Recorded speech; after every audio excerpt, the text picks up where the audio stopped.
Good morning, martial arts. This is Coach Bernay, I'm program manager for Bay City facility, and this is Coach Spyhalski. He's our Saginaw coach, and we're going to be going over our one-hand choke defense today. Now, when a lot of times people get into this situation, it is a very scary situation because someone who's usually bigger than them, or they have their hand around their throat. This is a very high stress situation, and we need to know how to effectively handle the situation and get out, get away to escape and survive. So, coach is going to put one hand out and he's going to pretend to choke me.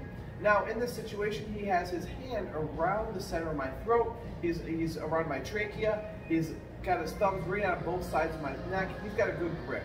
Now, he's got a monster kung fu grip, so we have to make sure we grab his hand in the best way possible. Now, what I'm going to do here is I'm going to grab the meaty part of his hand.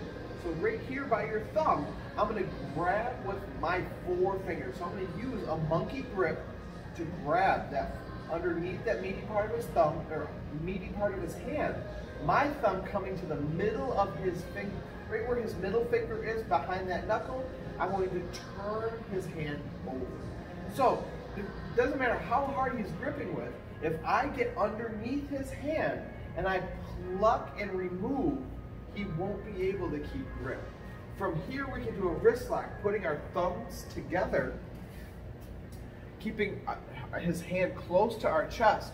We can push down and put him into a better position so that we may strike and survive. So again, he reaches out. I reach across my body. I grab the meaty part of his hand. I pluck. From there, I put my other thumb next to that thumb, and I push down. So again, we keep it close so we have more pressure. We have a lot more strength when we keep our hands close to our bodies. And then from there, we just use that downward leverage and pressure to put them down.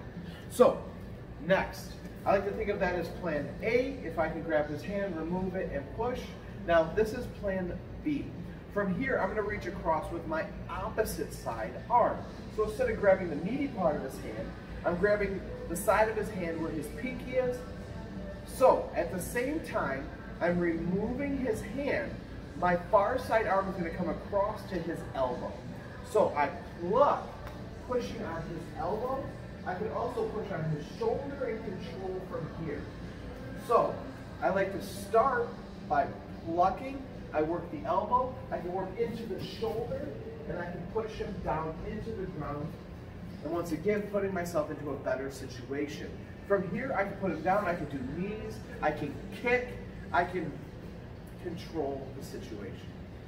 So, once again, this is plan C now.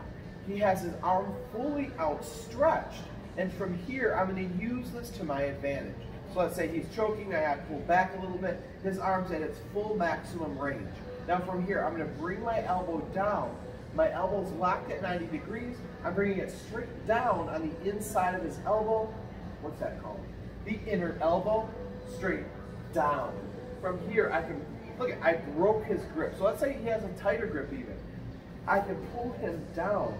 From here, he can't use his full strength of his forearm. From here, I can throw in strikes. I can chop at his throat, but I can create more pressure on him than me, and eventually I can break his grip and get him away.